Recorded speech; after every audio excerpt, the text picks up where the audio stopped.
Hello, you lovely lot, and welcome back to Who Knew, a Doctor Who podcast. I am your host, as always, Josh Carr, and we are continuing on looking at the brand new season 2 of Doctor Who that is coming out at the moment, and the first episode went down a treat, so thank you all for listening. We covered the Robot Revolution with the wonderful Molly Martian from Galactic Yo-Yo, and continuing the theme of collaborating with wonderful fellow podcasters, I've got some fantastic gentlemen with me here today to chat about episode 2, Lux. Not Flux, Lux. Keep calling it Flux by accident, but we'll get there.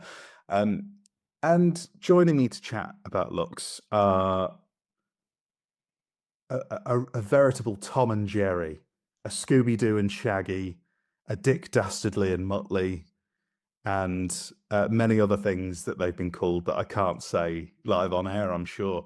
It's the wonderful Jack and Robin from An Awful Lot of Running. How are you both? And how old are you too? I'm not doing that again. I'm not doing that. No. I'm very well. I'm very well. Good. I'm glad. How are you, Robin? I am great. I'm vibing out to this beautiful jazzy intro you have on this show. Oh, yeah, you've got a vibe to the intro. You've got to. Well, Jack obviously has been on the show before when we covered Joy to the World and War Games in Colour. We did a double bill. It's Robin's first time on the show. Very exciting to have you both here, obviously from another wonderful podcast, An Awful Lot of Running. I want to start off. Obviously, we're here to talk about Lux, and I know there hasn't been much before it, but this is going to be something that I'm going to ask all the guests, and unfortunately, you've drawn the short straw of only having one episode prior. How have you been enjoying season 2 so far? Robin, we'll start with you. So, with season 2 so far, I jumped in being really, really excited and really enthusiastic about the whole series. I think leading up to season 2, there was a lot of negativity for some reason going into it. And I have no idea why. I think sometimes some people online just want to just be negative towards something for the sake of being negative. And that sucks. It really sucks because we're so passionate about Doctor Who. In fact, we're on a podcast right now talking about it, so why wouldn't we be passionate? And I wanted to bring that in. And I'll tell you what, it's probably a good thing you didn't have us on for the first episode because it wasn't my jam. But you didn't like it? Not a big fan? No, Not a big fan. I think I'm going to warm up to it with a second watch. But me and my family kind of all sat down to watch it. It's a nice thing we've got at the moment where I'm going back to my parents to watch it. I'm with my fiance, who's I'm slowly getting into Doctor Who, kicking and screaming. No, she is willing to watch it. And the first one, we all just was like, that was not great. But my God, Lux, we knew what it was going to be about. And the moment we saw Mr. Wingerding singing his song and just taken to the stage, man, was it a jazz? Oh, that's good. That's good to hear. Well, Jack, what were your thoughts on the Robot Revolution? Obviously, I know you both done a podcast about it, so I would urge anybody to go listen to that for more in-depth thoughts. But just a brief sprinkling of what your thoughts are on the Robot Revolution. Yeah, I was, Robin's there talking about people being quite negative about things. I almost want to put myself in that camp to an extent.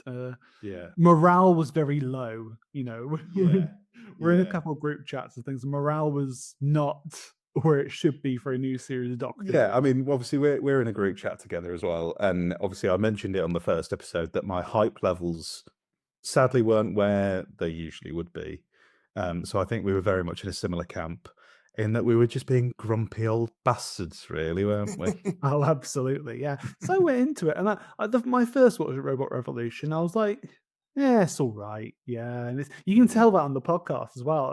I watched it 2 more times after that during that week and went, oh, actually, this is really good. Like I really warmed liked up this. to you a little bit. Yeah. So then, Lux was already going to be the episode I was sort of most excited for this series, being a big fan of animation. So I was doing those dum-de-dums on my sofa on Saturday night, because I was feeling that kid enthusiasm of Doctor Who again post Robot Revolution. So yeah. Yeah. Well, yeah, like I said, I mean, anybody who wants to know my thoughts on the Robot Revolution, please go back and listen to the last episode for a brief overview. I really liked it. I was quite pleasantly surprised by it. And I sort of went in with zero expectations, and I think it paid off. And I've tried across the week to temper my expectations, because there's always that risk of going in being pleasantly surprised, and then you go, right, well, the rest of the series is going to be amazing.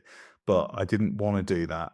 I wanted to sort of try and keep my feet on the ground and go, okay, step at a time, see what the next one's like. And yeah, I know you've been very excited for Lux. I was cautious about it. I think I had a lot of similar thoughts to other people going in, where it was like, is this going to be a repackaged Devil's Cord, really? And I think it's fair to say there are elements of it that are, but I was like, is this just going to be the same beats, the same things replayed again? And obviously we had that clip of the going and getting changed, which out of context it could sort of be taken either way of, is this a nice little callback, or is it a pointer towards a major problem that could come up with the episode? Jack, do you want to kick things off with what you obviously Robin's already told us. I think we're getting the vibe that you liked Lux. I think it was a good find from you. Jack, how did you feel? Obviously going in with high expectations, were they met? I absolutely met. Not exceeded, but absolutely met. I was hoping for something to be a gold standard of Doctor Who, and that's certainly what I felt we got. It was, any issues I have with it are nitpicky or just wanting a bit more. So it's maybe me just being a bit greedy, but it was everything I wanted. Good. And Robin, obviously, like I said, we got a little taster of your thoughts, but I assume you feel much the same. It was so much the same. Like, I think we all went into this episode being like, oh, 2D animation in my Doctor Who, my Who Framed Roger Rabbit. Like, who wasn't excited for that? And I think the fact that it delivered, it wasn't just a gimmick, because it could have just been a gimmick, and it could have just been Mr. Ring-a-Ding is in the first 2 minutes of the episode, and he's not in the rest of it. It could have just been other movie characters coming out of the screens, which you could have done that. But the fact that they put the time and effort into it, the fact that they had professional 2D artists work on the character, they've had they had Neil Boyle, one of the 2D animators who worked on Who Framed Roger Rabbit back in 1988, work on bringing to life the character. That's a great fact. I didn't know that. It's so cool that they did that, and it's just like, oh, it shows in the way that they kind of do those lower pan shots of the character to make him really sort of like show off his height and everything when he's only 2 foot tall. But there's so much personality. But so I'm waffling on now. Just so no. I think it's really great because he was doing this for almost 30 years ago with Who Framed Roger Rabbit, and it makes so much sense that you see Roger Rabbit and the cartoon characters and the live action characters, the actual actors. You think you can almost believe that they can coexist in that world. 1,000,000% you think with Lux. Never once did I look at Mr. Ring-a-Ding or Lux and think, oh, it's an animated character. I fully believed he was existing in that space with the Doctor and Belinda the entire time. Yeah, I felt exactly the same. And actually, Who Framed Roger Rabbit was on my mind while I was watching it. So it's really funny that you bring that up, because I was thinking, this is some of the best examples. I mean, we'll get into it. I loved it. I was a big fan of it. I wasn't expecting it to love it as much as I did. I didn't expect what it was. I think I had a very, very different episode in my mind to what we got. And yeah, I think that's a great place to start, because from the cold open, obviously you've got a very classic Who setup of that slight building dread. You've got that moment where Mr. Ring-a-Ding breaks the fourth wall and then starts climbing out of the screen. And obviously we'd seen that in the trailers before and thought, wow, this looks fantastic. And in execution, I mean, I think that the one thing that I want to pinpoint is that this entire episode is just a technical masterclass. It's one of the most, and I haven't actually had the chance to watch Unleashed yet, because I really want to sit down and give it the attention it deserves, because I'm just fascinated to watch it and have a look at the behind the scenes of the animation and everything, because from a technical point of view, I'm struggling to think of an episode of Doctor Who that has flexed its muscles like this before, because it is phenomenal. It's Doctor Who doing what it should be. It's being unafraid to it's not pulling its punches, is it? It's it's going that no, we can be the best fucking show on TV, and here it is. Everything about it, when we get, I know we're skipping ahead, but later on when the Doctor and Belinda are animated, and the whole meta bit as well, it's just going, look, we've been doing this for a while. Here's just how cool we can be. It really is just such a standout with not only the stuff that they do with the 2D animation, incorporating it into the real world aspect, but there's a real genius about the setting and the time period. Like, not only is the 50s a perfect time period for this character to come to life, like that sort of classic, like, rubber hose animation, like he fits perfectly in with that.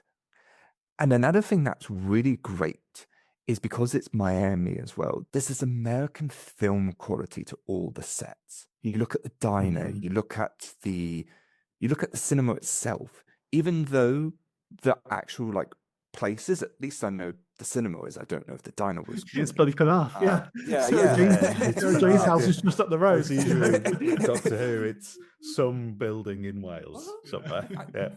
I didn't realize Sarah Jane lived in Miami. No, but there's this real great quality to the episode where there's a lot of bright colors within the sets, but there's some real darker tones which give it that kind of, how a lot of people can sort of sometimes compare Doctor Who with like, oh, well, actually the sets can sometimes look a bit cheap, or sometimes you can tell that they're sets. Yeah. And, and I think that's not a very fair thing to bring up with Doctor Who. It's got a budget, and what they can do with it can be phenomenal. In this, I think it actually really works well for its favor, because it really draws you into this idea that there's something kind of fantastical, even just about this setting, this 1950s, almost Hollywood vibe, so that it puts you into the norm. It makes the colors and the idea that this 1930s cartoon character coming to life fits this world much more than, say, if he appeared during the meta scene, which you look at that scene, and that scene is so bright compared to everything else. It's shot really differently, isn't it? Yeah. Yeah, and it's a real detriment to be like, okay, we have to really make sure that stylistically this episode stands out as well, with like not just the environments but the colors and the lighting, and it's great. It really sets like this wonderful atmosphere in it. Yeah, and I think from that opening scene, you get that it, again, with sort of the limitations on the sets, because there's only really 3 or 4 areas. You've got the projection room, the actual cinema, just outside on the palazzo, and then you've got the diner. So it's quite a small episode. It's quite contained within some really small areas, and I feel like it really sells the claustrophobia of a cinema. Yeah. And again, that's another technical masterclass, because I can't remember who it was who shared it on Instagram, but they shared a photo of the cinema, and that's a built set. The whole inside of the cinema is a built set in Bad Wolf. It looks so authentic, and I think it had me immediately from that cold open, and I was like, this feels really like, obviously on Who Knew we talk a lot in the DVD collection about quintessential stories, And I was like, this feels like it's harking back to those proper getting to the root of what Doctor Who is and what it's about and what it can do. It felt like them sort of flexing their muscles and going like, here is your quintessential Doctor Who opening. Here's, it's, I liken it to like, it's like when someone goes on, this is a weird analogy now, but bear with me. It's like when someone goes on something like British Bake Off and bakes like a Victoria sponge cake. And like, it's like for them to present it to those judges, it's got to be the best fucking Victoria sponge cake they've ever made. Yeah, that's the thing. When you're doing this kind of stuff, when you're doing the key components of Doctor Who, you've got to nail them so well because we've seen it all before, really. Like, I mean, there's obviously parts of this episode that we haven't seen before, which we'll get to later on, and we've touched on briefly. But in terms of the core setting and that main driving plot, it is very much monster turns up, Doctor turns up, and the monster's already been here for a little while, investigating missing bodies or people or whatever.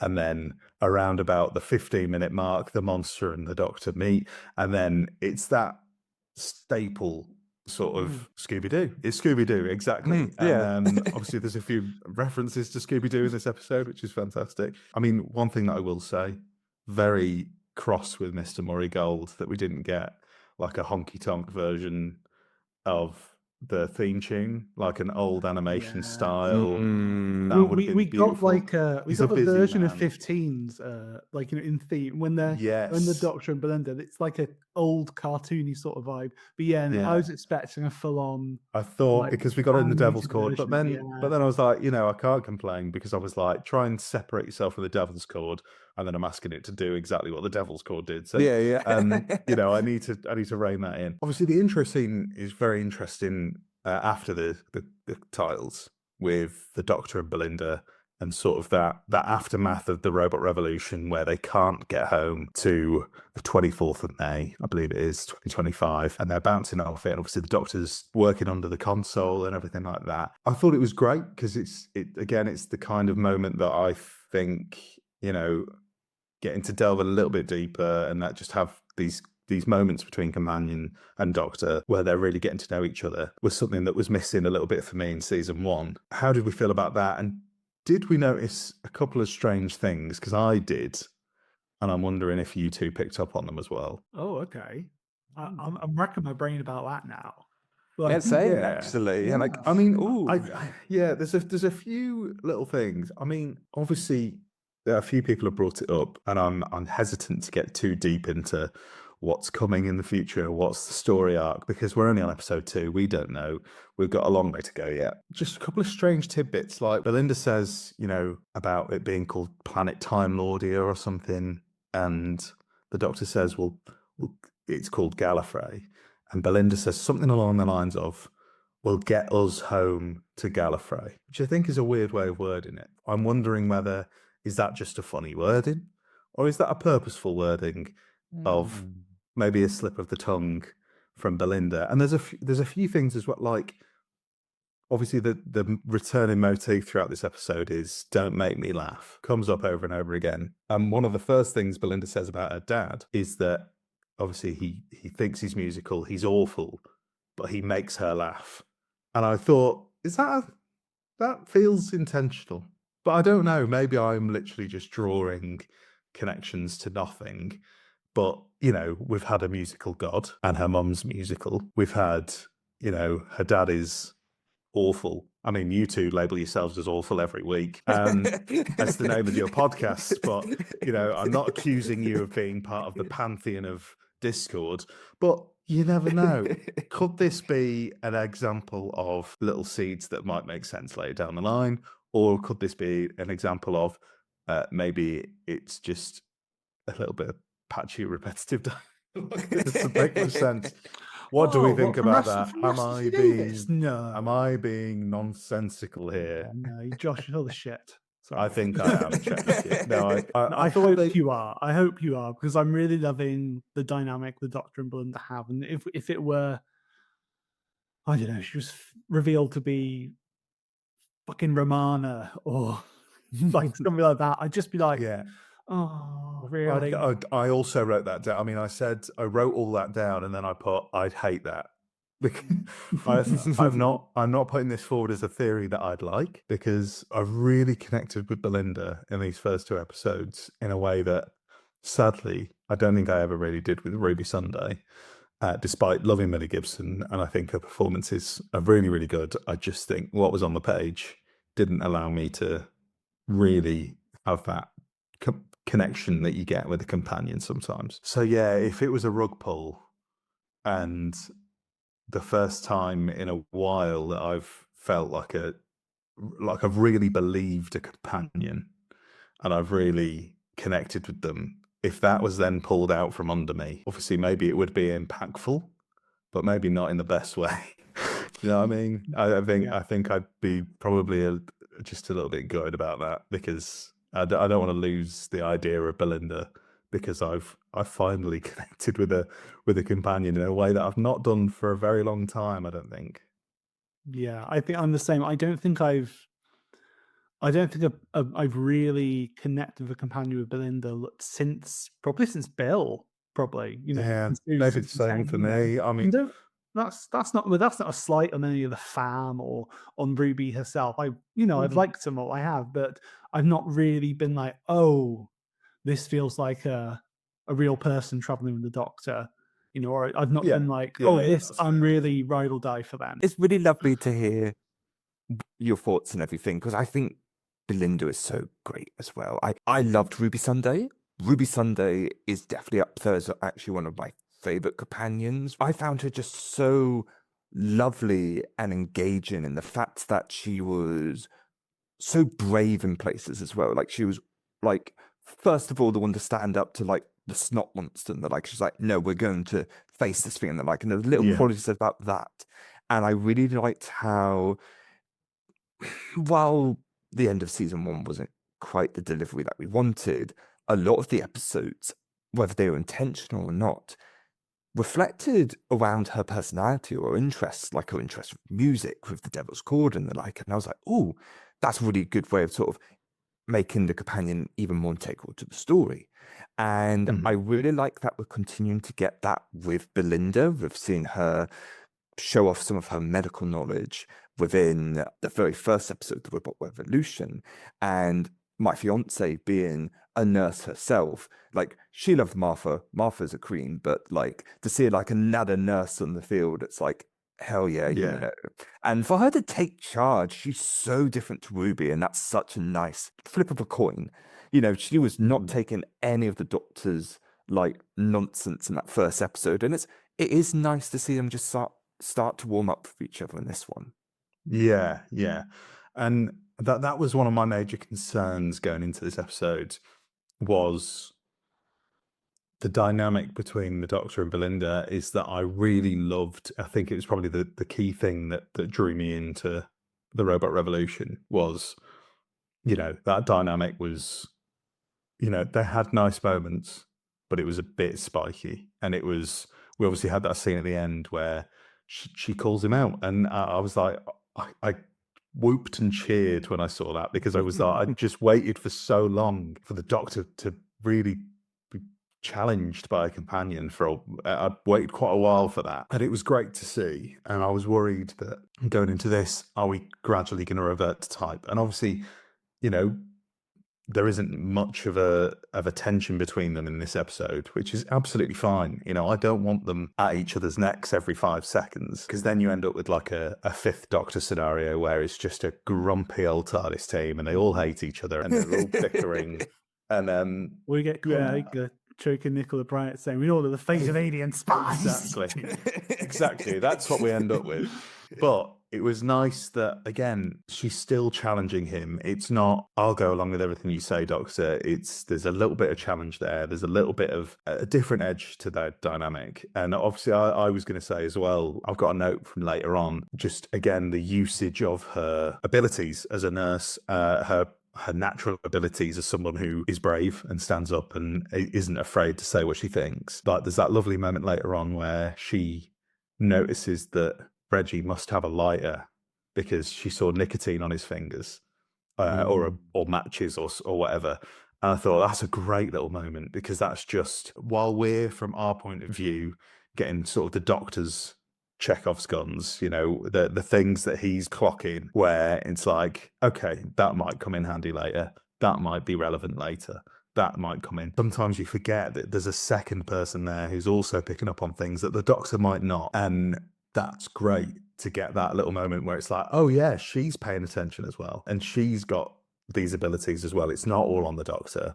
And when the Doctor's in trouble, then Belinda can step in and save the day. It's fantastic. I really, really like the dynamic so far. And I like the fact that, again, I'm hoping that there's more challenges between them to come. I'm sure there's going to be episodes that have different tests for their relationship. Maybe next week, because obviously it looks like a bit of a tense one.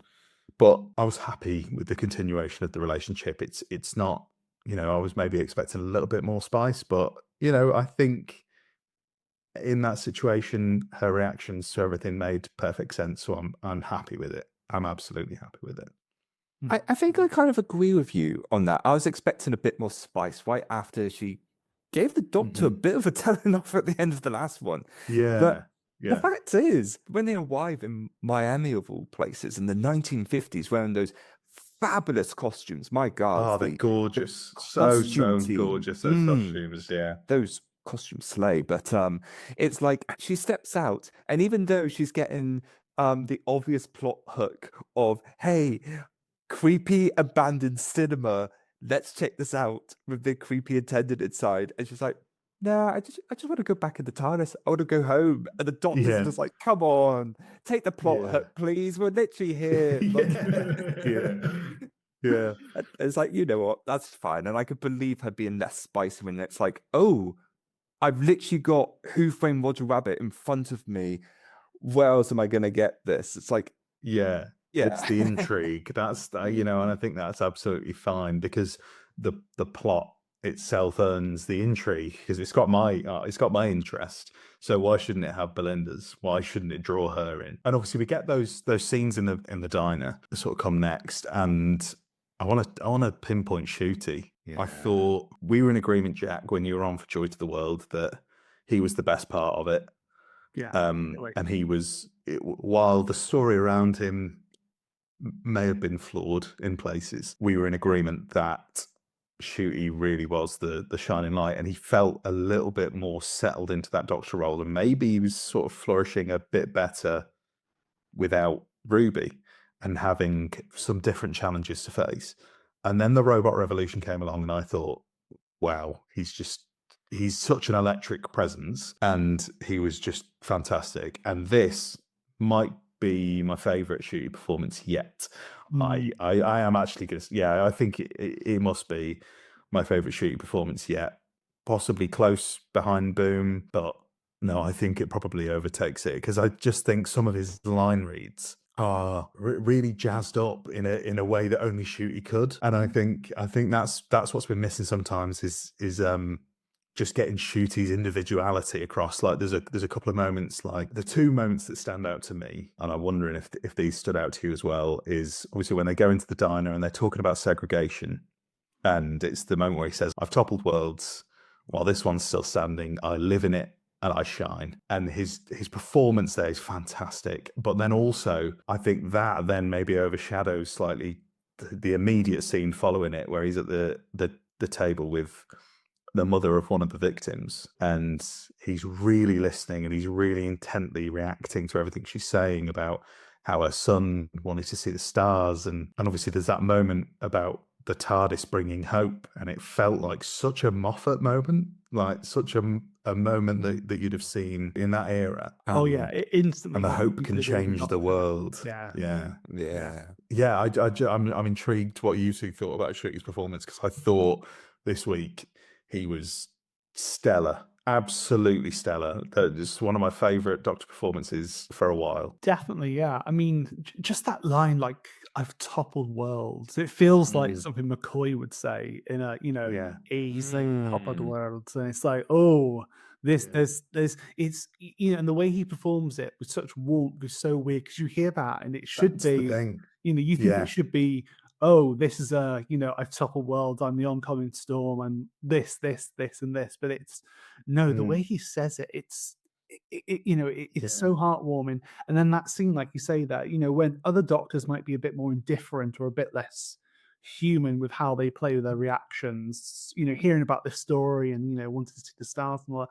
that stuff. He's such a human doctor. He's such a feeling and caring doctor that you can really see that it's really lovely to see. I think it's really and to connect with him. I think that as well is the best usage of this whole 15th Doctor rehab era that happened obviously with the 14th Doctor, and letting those shackles off. Because one thing that I've noticed is the 15th Doctor doesn't do much grandstanding, and it's like you said, that I've toppled worlds is usually the kind of thing that's reserved for big speeches, big moments, big I've toppled world, like shouting it in the face of a villain.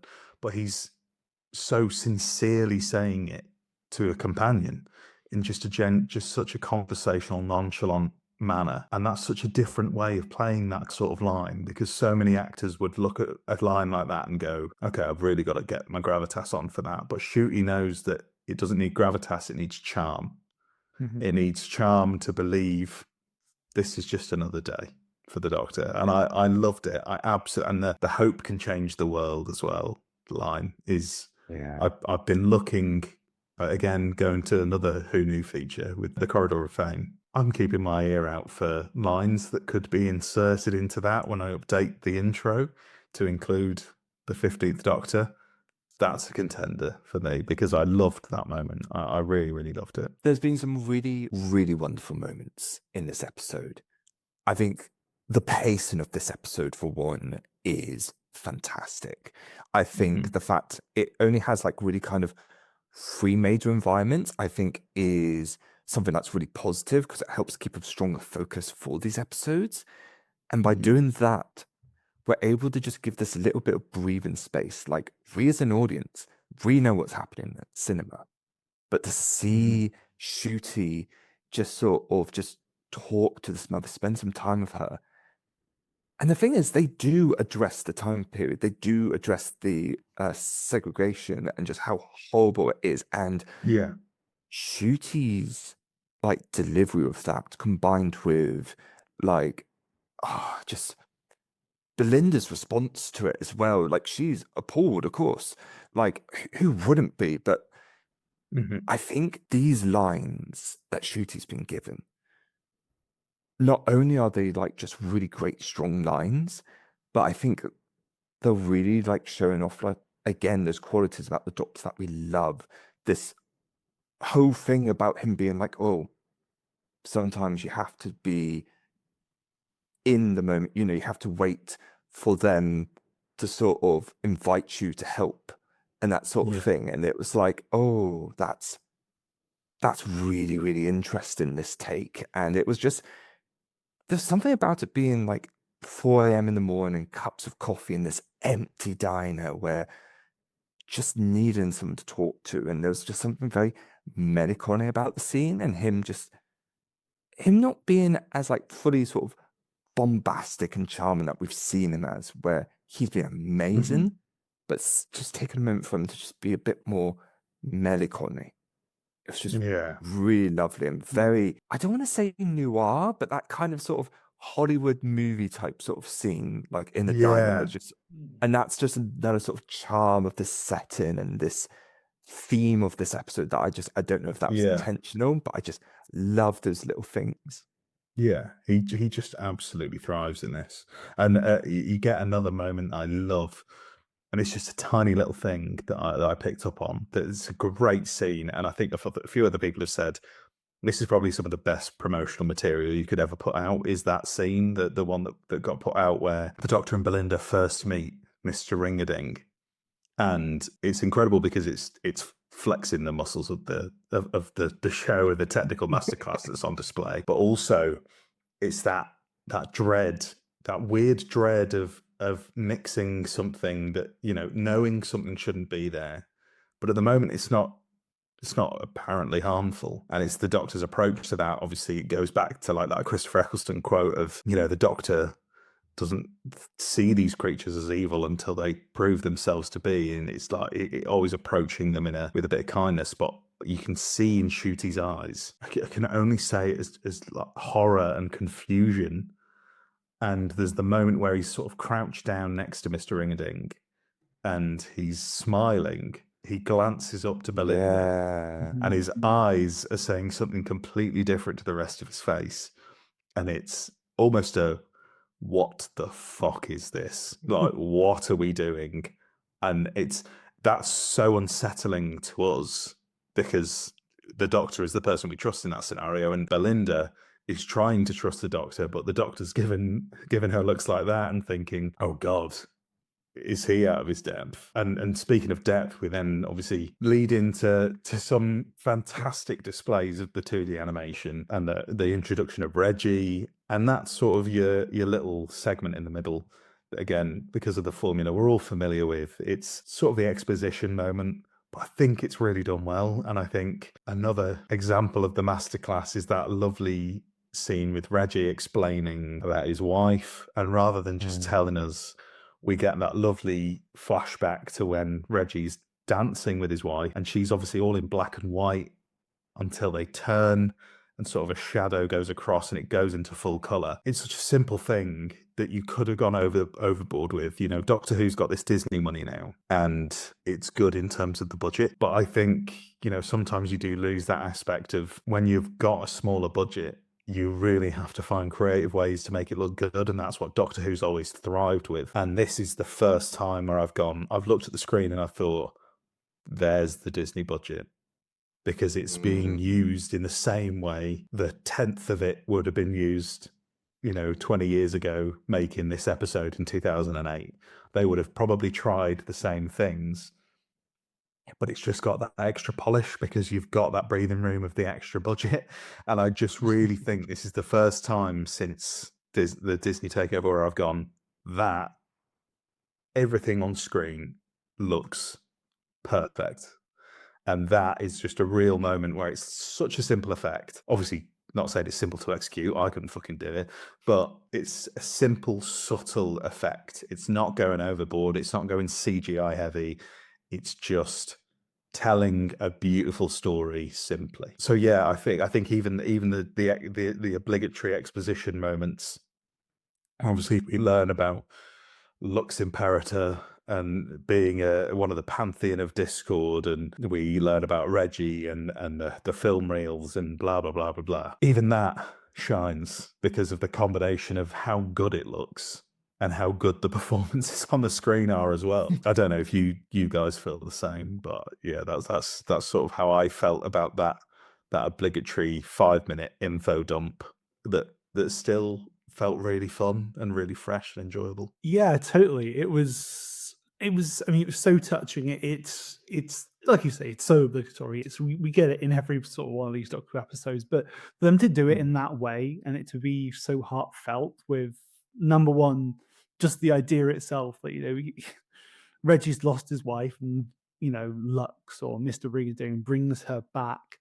And just it's just such a beautiful shot as well, isn't it? Like, you know, her being black and white and then dancing and then turning and all the color being restored to her. It's just, oh, it's so beautiful. It really, really is, you know. And then, you know, we've barely even spoken about Alan Cummings' just fantastic performance. Yeah, we've not even mentioned it. Yeah, it's number one, it's just phenomenal. You know, from the second he comes onto the screen, like how he you know, he presents as this really sort of out there, happy, you know, wacky character, but then just turns on a dime. You know, there's in the opening scenes, like, no, you were the glasses, and then he does that again with when he reveals himself to be Lux Imperator. And this is something which Robin brought up in our podcast, is he has this line about how it's like, I'm the, like, you know, the god of light, I'm the last thing you see. I'm the last thing you see before you fall into the abyss. And it's like, fucking hell. They gave the hardest line to Mr. fucking Ring-a-Ding. And it's like, yeah.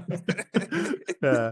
No, it's so cool. It's a great, like I said, I mean, that all of the performances in this are really, really strong. But Alan Cumming coming back for a second go at being, you know, one of my favorite guest stars ever, because obviously he did it in The Witchfinders, and that's probably one of my favourite guest turns I've ever seen in Doctor Who. And he's just come back and done it again with a completely different. You couldn't have a more different character from King James really than Mr. Ring-a-Ding. But yeah, phenomenal, and just it's added such depth to that animation. I keep mentioning the word depth, but it's just it animates it as much as the animators do in a way. You know, you can't have that fantastic animation not being serviced by a great voice, and vice versa. And the two of them just work perfectly in tandem. It's a great performance, and like you said, yeah, the way that he turns on a dime and just goes into full menace mode is so creepy and so good.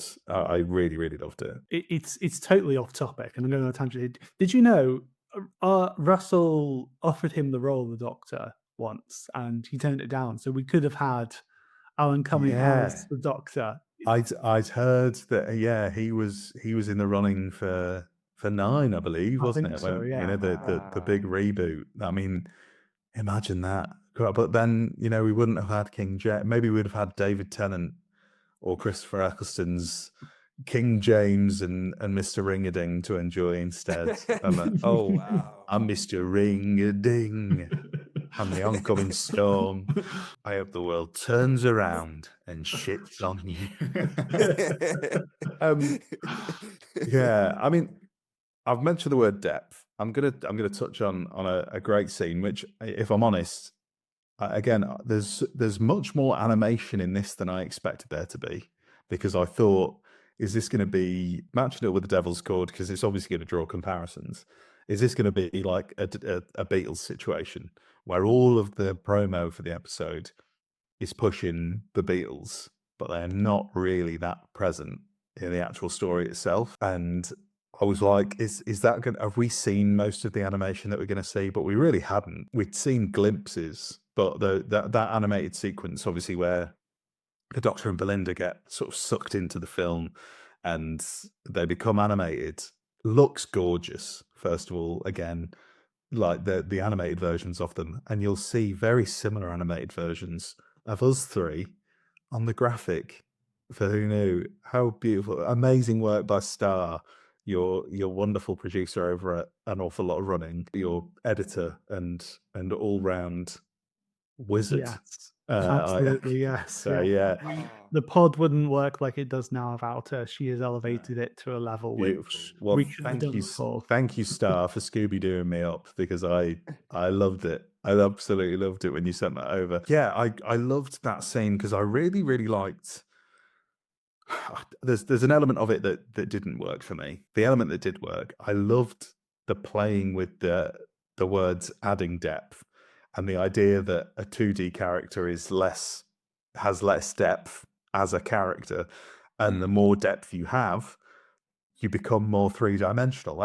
It's such a clever spin on the words. And I loved that scene where obviously they're opening up to each other, the Doctor and Belinda. It's a really clever way to sort of work in those Doctor companion moments where they're being honest with each other and they're opening up. My issue with it, and I'm sure for those of you who can't see, Jack is already nodding profusely at me. My issue with it is the content of what is adding depth, because I would argue, does it add depth if it's things we've seen before? This isn't really going for Belinda's side, because I think that's all sort of relevant. It's, you know, her fears about getting back home, going back to see her mum and dad. That's been established. That's fine. That works. But we're doing the Last of the Time Lords, I hate to call it shtick, but the Last of the Time Lord shtick again. And look, it works for some people, I'm sure, but I just feel like it's actually doing Shooty a bit of a disservice to really cut and paste the emotional core of what was the Doctor's trauma and character, 20 years ago now. And especially when his predecessor wore that face, the face that's most closely associated with this phrase, and just copy and paste it and stick it onto Shooty. I feel like it's not earned in the same way, and it's almost just trying to pull on the feelings of 20 years ago rather than creating Ncuti's own story, which I think, even though obviously the destruction of Gallifrey did reoccur in the 13th Doctor's era, I think at least in the 13th Doctor's era, you had the Timeless Child, you had that different trauma that's at the root, that different challenge for the Doctor of, I'm now living with this.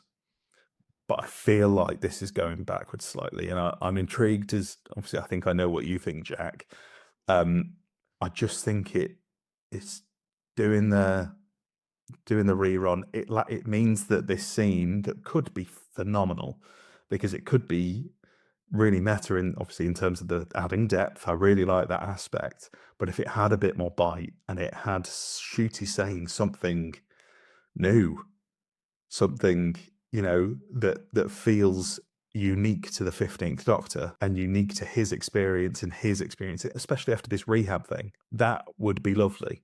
And I think it would really, really help this era along. How do you both feel on that? Robin, we'll go to you first. I think everything you've brought up is definitely really important, valid points. Because if you have been following Doctor Who for all of these years, whether you started back when kind of first aired, whether you started during its revival, there's definitely, it feels like they've reused that kind of same material again, which is a shame, because Ncuti is his own Doctor. This is its own series. We're calling this series 2, to bring in new audiences. And this is where I'm less cheesed off about the scene. I'm certainly nitpicking it still, because I still love the episode, even with my nitpicks. I'm looking at this thinking, did they decide to include this for those newer to this season, for those who've maybe started off with this new Who's season 1 and 2, whether or not this is their kind of first entry into that kind of idea, and this is their kind of exposition into getting audiences with that. I mean, I know we've had that kind of tease, we've had those mentions before in previous episodes with Ncuti. I'm wondering if that was the intention for this scene, to sort of update for new audiences and be for them. But I do agree that the wording is what kind of has a lot of us more long-term fans a bit more miffed by it, where it's like, don't just give them someone else's kind of script, give them something new, have them, do they actually end up comparing themselves to the other by generation? Maybe that could be an interesting thing, where it's like, oh, this person has had so many years, I'm my own person, like, what if I can't live up to that? Or what if I end up losing who I am? Or you could do all sorts of different things. And I think the fact it was just typically David Tennant's like most iconic sort of thing. No, I agree. Look, later in the episode, he already deals with more fucking Tennant bias, where they're all saying that their favorite episode's Blink. Like, imagine being like, oh fucking. I mean, look, I'm gonna drop a name now of a mutual friend here that whenever I hear Ncuti say "Last the Time Lords," my eyes roll. And I think of Catherine Wheeler, and I think I can imagine her in her flat just screaming, the Master is alive. Yeah. I mean, it's like you said there, there's so much potential for a new story to come along and a new thing to be that hook. Because obviously I see your point about, you're introducing this to new viewers, and that's great. But at the same time, you're also encouraging people to explore the Whoniverse and go back through the back catalogue, and then they're going to go back and watch these older episodes, and they're going to be like, oh, we're still doing this. This has been going on for a very, very long time. And it's like you said, like the by generation, say what you like about it, whether you like it or you don't, it has potential to give a new view on what happens after a regeneration. And that could lead to some sort of different trauma. There's also, and again, say what you like about the episode, because, it's particularly not one of my favorites. Empire of Death has at least one of its good moments, I think, is Ncuti grappling with the concept of killing the god of death, and in that being a hypocritical thing to do, and having to kill in order to kill what's killing. It's a classic, dilemma for the Doctor, whether the ends justify the means, things like that. But I think there's a very unique way to look at it, especially when you're tackling this pantheon and you're bringing in gods, where the Doctor themselves has to act like a god, and whether the Doctor belongs with us or belongs with them, and where the Doctor grappling with that's an interesting route to take. It may not be wholly original. We may have done the lonely god thing before, but at least it's not word for word. I'm the last of the Time Lords. My planet is gone. My people are dead. But it's just it's a funny one. It is a funny one. I'm just imagining that scene where obviously it's supposed to be Belinda and the Doctor giving themselves more depth, and the Belinda's saying all this stuff about how she's scared the Doctor's not going to be able to get her home and that stuff. And I love the idea of the Doctor saying this on Last of the Time Lords and nothing changing at all. He just stays to be the rest of the episode. Yeah.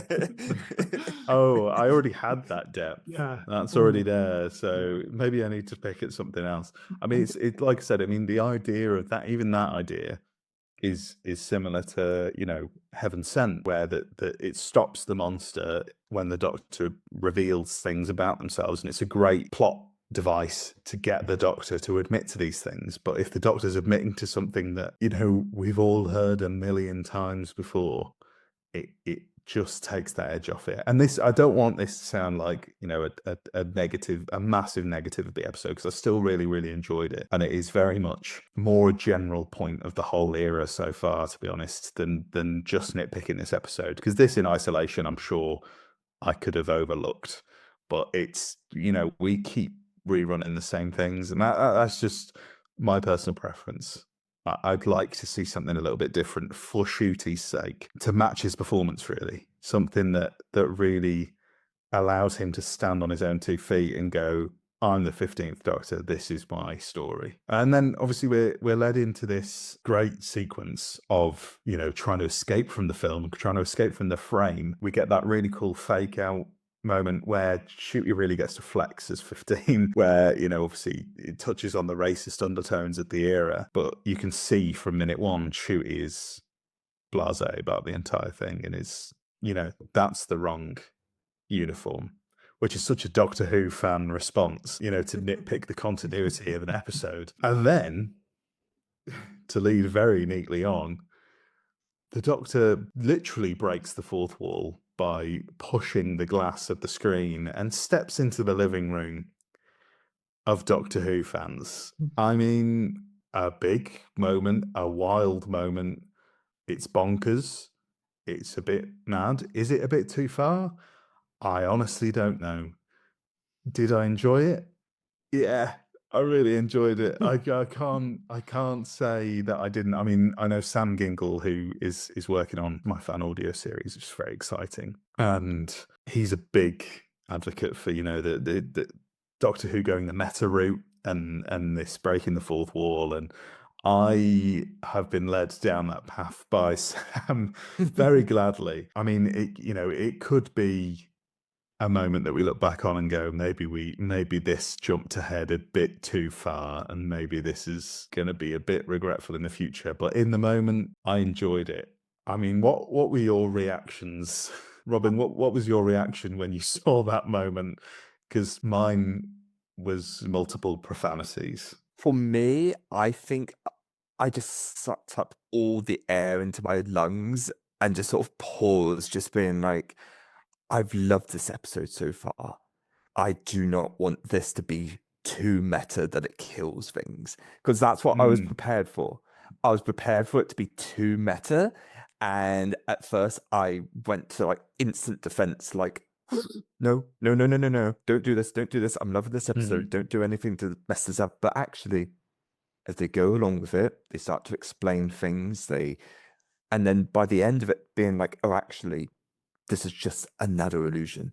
These people aren't real. This kind of meta sense is just, actually, it works perfect, because the God of Light, he's using a projection, a movie, as his avatar, let's call it. And so he's using these people who have basically been seeing projections of the Doctor's life in front of them, these stories. This is how they know Blink. It actually ties in really nicely. I think the fact that it was used in this episode helps it stand out, helps it not come across as overly meta, say it tried to do it in any other kind of episode. And so by the end of it, I was absolutely ended up being fine with it. And I mean, I've loved this episode just from my first and only watch, but I can just tell that from subsequent watches, when I go back to the scene, I'm not going to have that same kind of like, oh, it breaks from the pedal type thing, like, ooh, Yeah, the initial apprehension. I will say, I had the exact same thing, and I was like, when I first watched it, I enjoyed it, and I was like, I don't know what that did with the pacing, because I wasn't really paying attention, because it just took me out of everything so much. I was like, I don't know if I can form any opinions on the pacing and whether this works yet, because it's such a strange thing to try and get your head around. So I was like, I don't know if I can form my opinions until I've rewatched it. Then I rewatched it, and I do think that does help. It's weird when the idea that knowing something is coming makes it better, because usually it's the opposite with Doctor Who. Usually nothing's as good as your first watch, because you get those shocks and you get but I do think it does help not having that that moment of, oh my God, what is going on? And you're like, okay, I can settle into this. And it didn't kill the pacing of the episode for me, which really shocks me, because it's quite a wild thing to try and do, especially when pacing has been quite a key issue for me across season 1, and hasn't been so far for season 2, which is great. I think it's really found its rhythm with the runtime. Molly Martian said it last week. It's just such a Doctor Who fan thing now, ironically, that every episode could just be better if we had 10 minutes on. Everyone says it about almost every episode of Doctor Who. It's either that, or if this was a 2-parter, it would have been amazing. It's so true, but I really think I'm not feeling that as much with these first 2 episodes. So yeah, the pacing held up on the second watch for me. Jack, what were your initial thoughts when you saw that? I went into it quite apprehensive because I knew that bit was coming up. I'd seen, I mean, that bit had been, I knew it was coming up. It'd been leaked online. R.I.P. Doctor Who. But no, I think even Doctor Who magazine had said that they were going to have an interview with the 3 actors playing the Doctor Who fans coming up. And so I sort of knew it was coming, and I was a bit like, okay, we'll just see what happens. I have to admit, I was sort of in such a sort of a wonder and sort of like a childlike state watching it, where I saw the Doctor and Belinda coming towards the screen. I was almost thinking, oh God, are they going to come through my TV? I was like, oh, maybe this is, and then obviously it went into it. And I remember one of the first things I did was realize that all the DVDs and the Blu-rays on their shelf there, and I went, oh, fucking normies, they've got the collection sets the wrong way around. Yeah, fucking weirdos. There's problems here, because I also wrote down 3 Doctor Who fans agreeing on a favourite episode is the most unrealistic thing this show has ever done. It absolutely is, because the idea that you'd have 3 Doctor Who fans, I mean, let's be honest, there's 3 big fucking nerds in this call right now. I guarantee you our favourite episodes are not the same, because that's not how the world works, especially with Doctor Who fans. But look, that is probably the most... how wonderfully meta this scene is, that it's making us nitpick and just proving the scene's point. I know. That sentence I've just said is exactly the kind of point. We are so annoying. Why are we this annoying? Why do we do this? But yeah, no, I sort of fuck with it. I know. Yeah, I didn't think that I would, but I sort of fuck with it. Yeah, it's wild. I think what gets me about it's because it ends up being that sort of emotional core, because you have them as Doctor Who fans talk about, people think we're annoying, and but actually I've met my 3 best friends through this show, and looking back myself personally, I first started getting into Doctor Who fandom about 5 years ago during the pandemic. At that time, I didn't really have many friends. I had Robin, and I had a couple other people. Mhm. But I look at my life now and I've got so many friends in this community, in this fandom, just through loving Doctor Who. So many people that I message on a daily basis that I no longer I don't feel the same sort of loneliness that I felt back then. So it's really, I could really connect with it on that level. And the bit where I think it's Lizzie as the character is pulling the frame down and goes, "We love you so much," to the Doctor. I was just like, I mean, first time I ever met you, Josh, was at the BFI after Galaxy 4. And it's like, I'm like, bloody hell, like this is a guy that I really, really admire. I really like, someone that I'm honored to call a friend, Yeah. And I was like, it's all because of this fucking show. This silly little show. Yeah. No, I felt exactly the same, because I think there's always a wariness with things like this, that, we don't all want the absorber off Ian Levine treatment, where it's, very much, look at what a fucking idiot you are. But it was very much like, even when it's saying we're annoying, we know we're annoying, it could have very easily felt a bit sneery, a bit, look at you nerds, you're in our pocket, that kind of thing. It very much could have landed wrong. And I think, especially in this era where I think there's been times where I've felt like that, where I'm like, oh, don't really, I don't know. I feel like there are eyes on us that are like, oh, look at these idiots. But I felt like it just came from a really nice, warm place, and it felt really genuinely loving towards the fans, and a really, like, a moment that's a proper love letter. Like, in a way, this sort of sits nicely as like that scene on its own is like an unofficial 20th anniversary. It's a nice nod to the fans 20 years on from the revival of "It's all here because of you." It's really great. Yeah, we can all be a bit annoying because we're all nitpicky about silly, stupid shit all the time. But it felt like it came from a place of love, and I really, really liked it. One thing that I did think, and again, such a Doctor Who fan thought this is, the Doctor, obviously they mentioned Blink. Blink is their favourite episode. How's the Doctor gonna fucking know which one is Blink?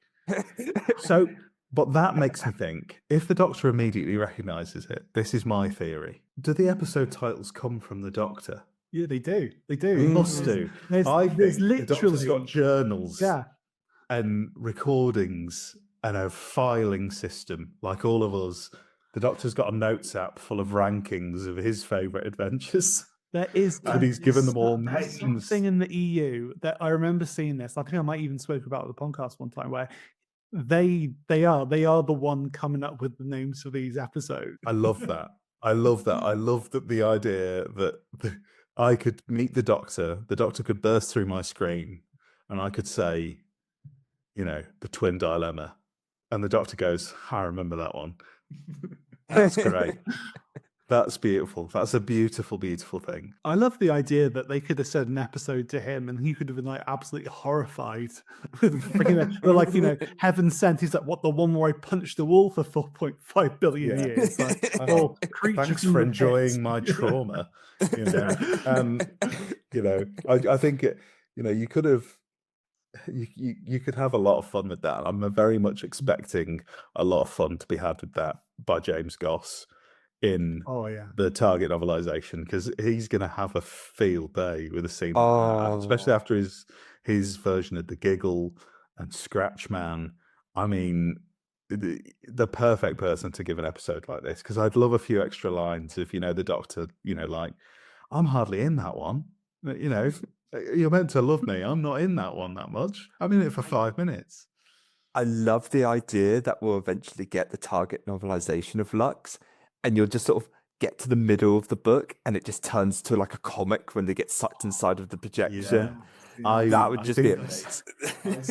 I think I might have said this to you earlier today, Jack, that, give us a pop out.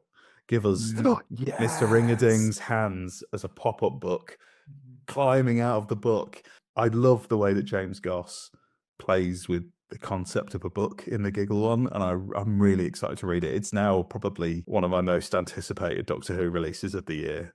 Absolutely, I can't wait. I think you do, and I said this to you earlier as well, Josh, about do it like a Captain Underpants or Dogman book, where there's a section called Flipperama, where you put your hands on a part of the book and you flip between a couple pages, and you can animate Mr. Ring-a-Ding like that. Wouldn't it just be?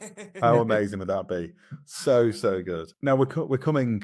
There's 15 minutes to go. It's the third act, as the fans say to the Doctor. We're coming to the end of the episode, and one thing that I did just want to touch on before we sort of close off the chatter on the app is obviously the climax really is revolving around regeneration and regeneration energy, and we get, again, I'm going to say the same words again, another technical masterclass, because how easy could it have been to just really not put as much focus onto the 3D aspect of Mr. Ring-a-Ding and how he looks.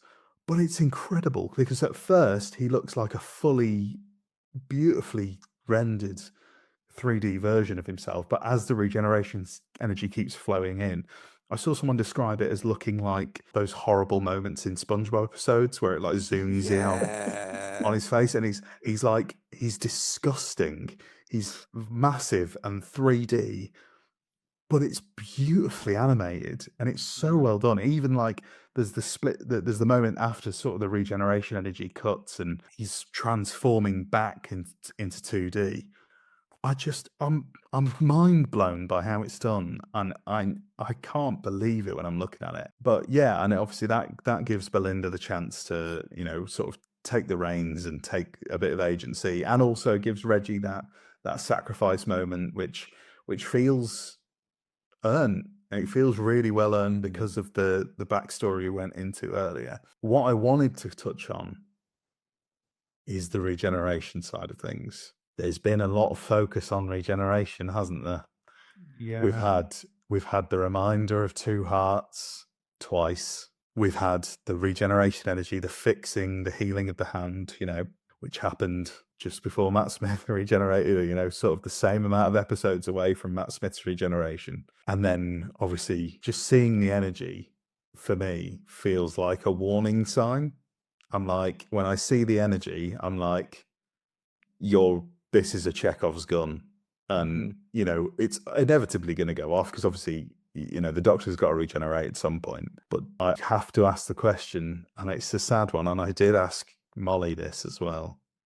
Do we think he's gone at the end of this series? Do we think this is the end for 15 already? It's interesting, because I only just remembered as well that we had this also in season 1, where he brought life into a butterfly, of all things, and I said this on our own podcast, an awful lot of one, in which you should definitely check out, and we're not just plugging it here, folks, but we definitely are. But that was very shameless. But over there, we were just talking about, like, hasn't it been months since that, like maybe years since that regeneration, and he's still got a bit of it left to like heal his burnt hand? Like it seems like a lot. And the fact that you brought it up just now, Josh, is just like, oh, is this gonna be a kind of big finale? Like, I don't think Ncuti's gone. I think Ncuti's got a lot of projects. I think Ncuti's doing the right thing in terms of, I'm jumping on different things. I don't want to be typecast as the Doctor. And he's using this as a springboard for him to take on all these amazing opportunities. Like his stage performance recently of the importance of being earnest. He was marvelous in that. Absolutely marvelous. I don't think he's gone. I think this is very much, they got the budget for these 2 seasons from Disney. And I think they're very much waiting from Disney to be like, yo, we're going to give you more based on the reviews and like the viewing figures for this. I think that's the sad fact that we live in right now, is while we're getting all that juicy Disney money, we're kind of at the wanes. We kind of have to hold ourselves back. But Again, I do see myself as an optimist, maybe to my detriment. So we will see. How about yourself, Jack? Yeah, From an optimist he's to a gone. pessimist. He's gone. I knew you were going to say that. I knew you were going to say immediately. The horse has Not already holding bolted. punches. Yeah. The stable doors are swinging in the wind. He is. See, I think I am somewhere in between. I mean, obviously, we don't know whether we're getting a third season with Disney yet. It's a funny one. If Shooty does stay, bearing in mind, I don't think we've really ever had, maybe Matt Smith, but I don't think to the same extent. I don't think we've had an actor whose stock is rising at this kind of rate play the Doctor before. I don't think we've had an actor at this point in their career who has predating Doctor Who already been in, the biggest film of 2023 and has got other projects lined up, like has got the Roses, which is a film with Olivia Colman and Benedict Cumberbatch. He's very much front and center with those two in this great new film that's coming out. He's doing these massive turns on stage. I think if Shooty is gone, all power to him. I completely understand that you are at a stage in your career where waiting around for possibly up to a year, 2 years for the go ahead on a third series of something could end up being detrimental to your career, when you could very realistically be leading big Hollywood blockbusters, big Hollywood films within the next 2 or 3 years. Let's be honest. I don't think that's out of the realms of possibility. Whether that happens, whether that's what he wants, who knows? But his career, he's got to put it first. That's fine. If he stays, and if we get to the end of this series and he's still here and he's signed on for a third, then I think it's a show of loyalty to Doctor Who that should have him engraved.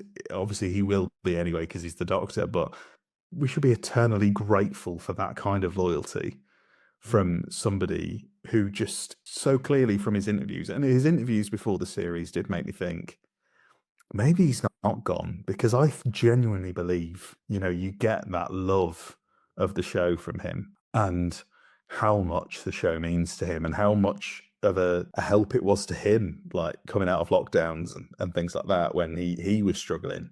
I think if he's still here by the end of May, I will be eternally grateful for that man, because wow, amazing loyalty to this silly little show. I will be very excited to see more of him. But if he's gone, that's fine. I don't mind. I get it. If he stays, get those Daleks in as Get fast them as you in. can, please. Get those shouty boys. The idea of a Doctor leaving without having a Dalek story is very upsetting to me.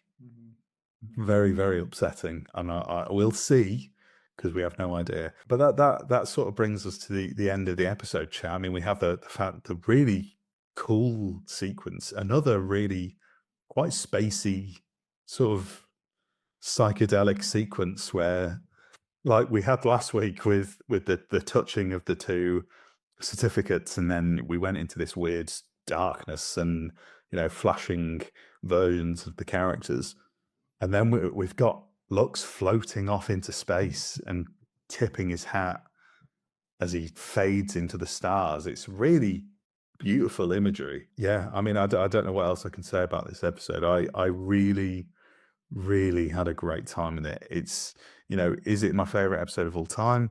No, but it's just lovely to for the past 2 weeks to have just sat back and just gone along with a bit of a wild ride and had some really weird surprises, but really enjoyable ones. What about you two? Have you got anything else to add on Lux? I think Lux is up there as one of my brand new favorite sort of comfort episodes of Doctor Who. Like, it is perfect pace. I think when I do eventually go back to watching that meta scene, I'm not going to have that same fear that I had before, because now that I know what it is, and I think it's just that kind of perfection. It's not just the perfection of them delivering a 2D character to Doctor Who. It's the sets, the atmosphere. It's the minimalist use of side characters that give just enough depth to this world and this setting, but doesn't take away from the story. It doesn't stretch it out. It doesn't make you feel. I mean, I would have loved to have had 10 more minutes. Of course I would. It's Doctor Who, but I still felt it was pretty damn perfect. And what an ending. Like, considering Doctor Who, they could have easily have had it being they trap Mr. Ring and Ding inside of a wheel of film, or they blow up the cinema, or the picture house, as they call it. But to have such this really beautiful imagery of him just going off into the stars and him going from the most hardest line to one of the most beautiful lines in the episode. It's just like Mr. Wingerding has layers. He's found his perspective. It's the Wizard of Oz thing. He's got depth. He's got depth. Yes. He's found his depth. Yeah. I adored this episode, and for me it's a 9.5 out of 10. I just absolutely loved it. Wow. Big numbers. Big numbers. Jack, anything else to say? Anything to summarize? What can I say other than it is just a masterclass in how you do Doctor Who? It's, everything that Robin said there.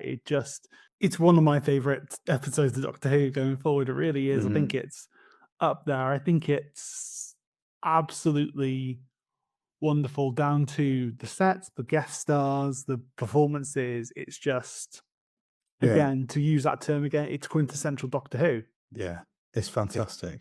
It's great, isn't it? And I'm not going to settle on this yet, but it's absolutely a contender for my favorite of the era so far. My favorite shooty story. It's this or Boom. They are battling it out, but this might take the edge. This might edge it. Really liked it, and I'm very, very pleasantly surprised. I mean, my question is, can we put this in the DVD collection? Not yet. Robin. No, Robin. Stop it. I'm sorry, Josh. I'm so sorry. I can't take him anywhere. I want to be very clear. No DVD collection this week, because we've got other features to attend to, such as bloody Corridor of Twitter. Fame. Yeah. No. Bloody Twitter. Shooting actor in the Corridor of I am Fame. putting my foot. It's bloody Twitter. For God's sake! Bloody Twitter! For God's sake. Bloody Twitter. That's where we are, okay? You two. I had enough of this with Sam at Christmas. Wind your necks in, all right? We went to the Sam Davis School of Derailing Podcast. Silly boys, you silly boys. Right, I'm going to rattle through these. We've got some wonderful thoughts from lovely listeners. Ben at Media Enthusiast on Blue Sky. Totally opposite feelings from last week. I absolutely loved it. Might be my favourite 15th Doctor episode.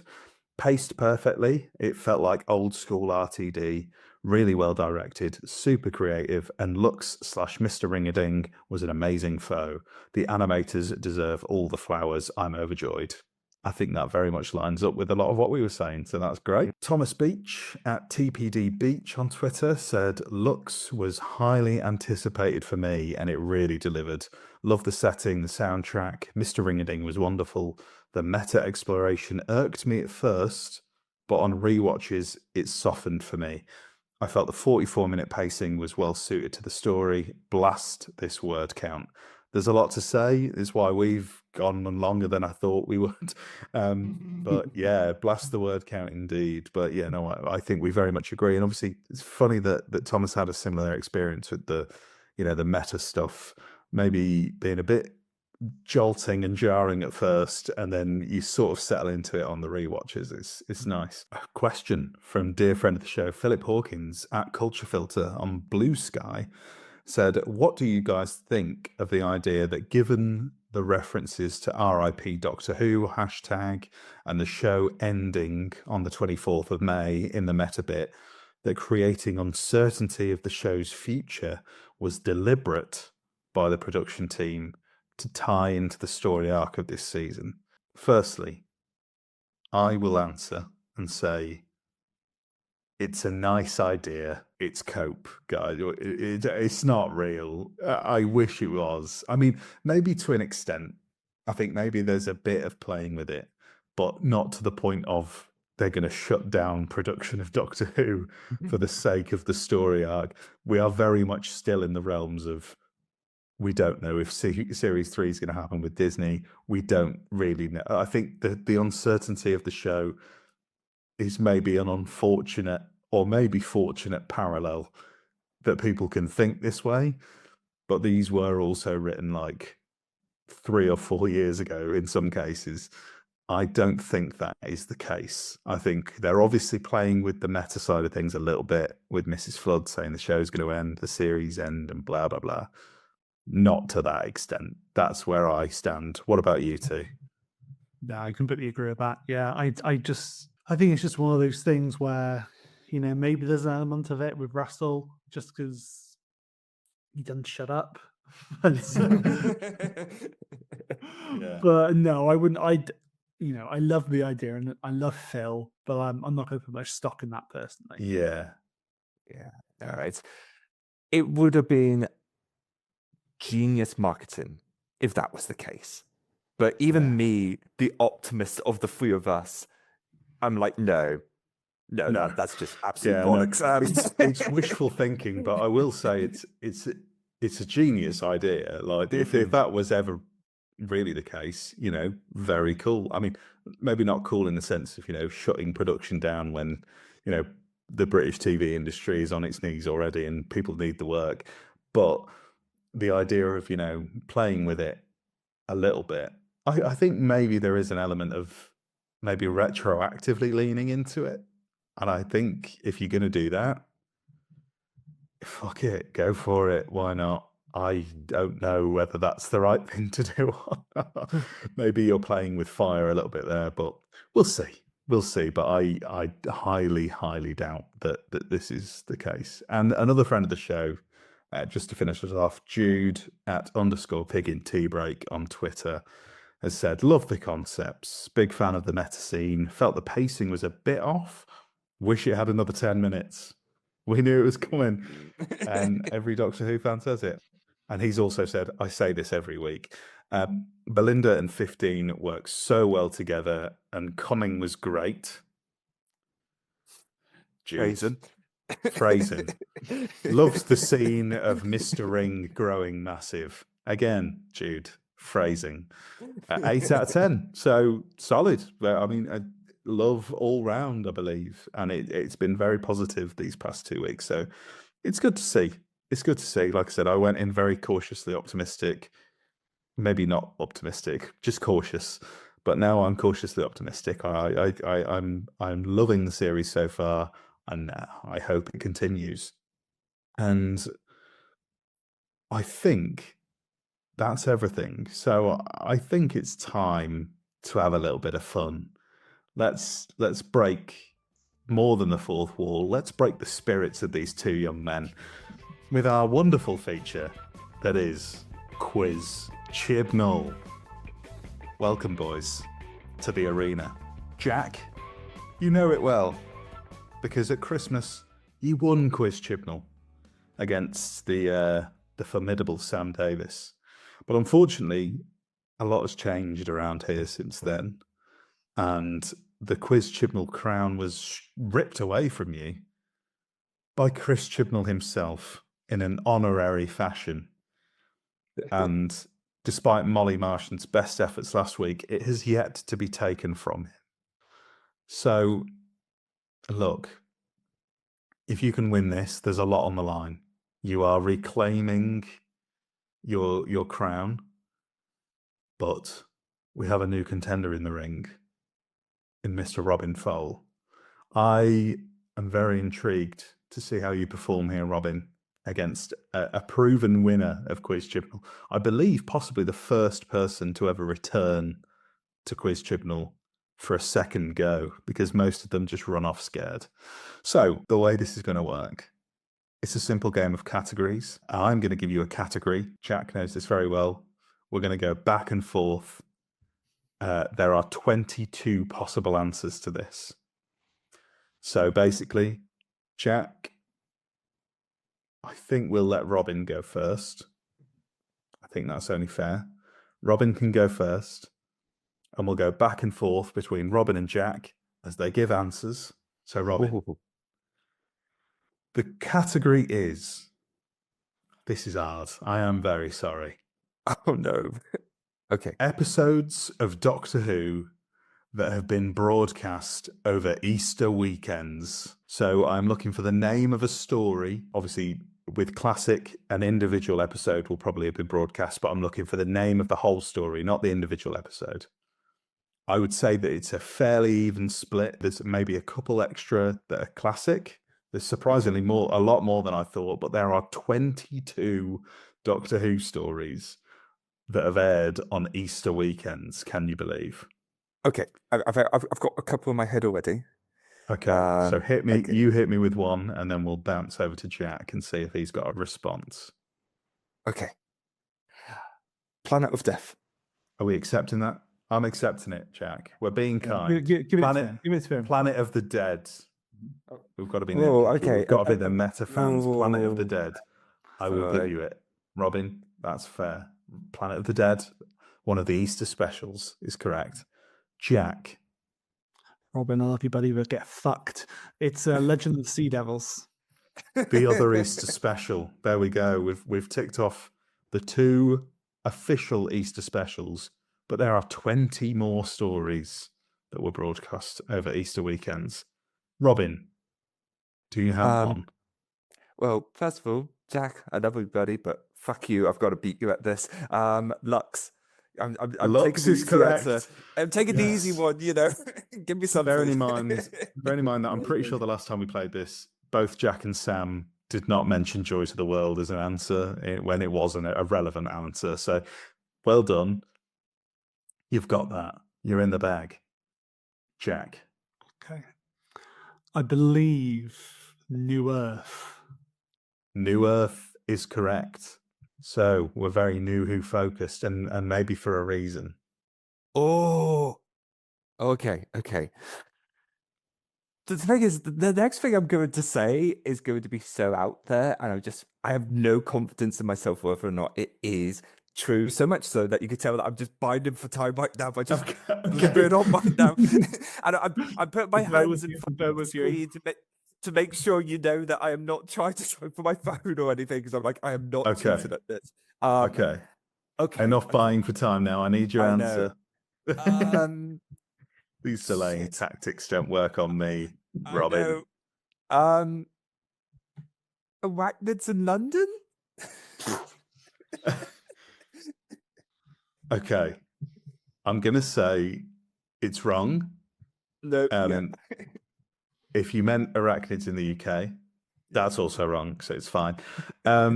If Jack gets this right, Jack is once again crowned the Quiz Chibnall champion. No. So, Jack, do you have an answer for me? Oh. Okay. I believe... I'm trying to think now. Is End of the World? Jack. Once Quiz Chibnall champion. Oh, no. Not yet Quiz Chibnall champion again. The End of the World is wrong. So, Robin, you are back in the game. We are back. We're both back in. Robin, it's your turn again. You get another go. You get another crack at this. It's too many fucking choices. Okay. Yeah, I mean, 22 is a lot of answers, but out of 300 stories, it's tough. Oh my god. The thing is, I keep thinking of random episodes in my head, and I'm just trying to shoo them away, thinking, did they release that one there? Because no, I'm not even going to say the episode, because then you'll count it as my vote. Fuck. I'm gonna have to press you for an answer, Robin. Okay. Yeah. No, you are true. Waters of Mars. That is incorrect. That was broadcast in. It was a special but I don't know when it was like November, I think. It was at the end of November. November. It was a bit of a random one, but yeah, no, it was a good guess, but unfortunately it's incorrect. And Jack has another chance now. Will he miss again? And will he allow Robin back in? Oh my God. The Impossible Astronaut? Jack, congratulations. Hey. You are once again the Quiz Chibnall champion.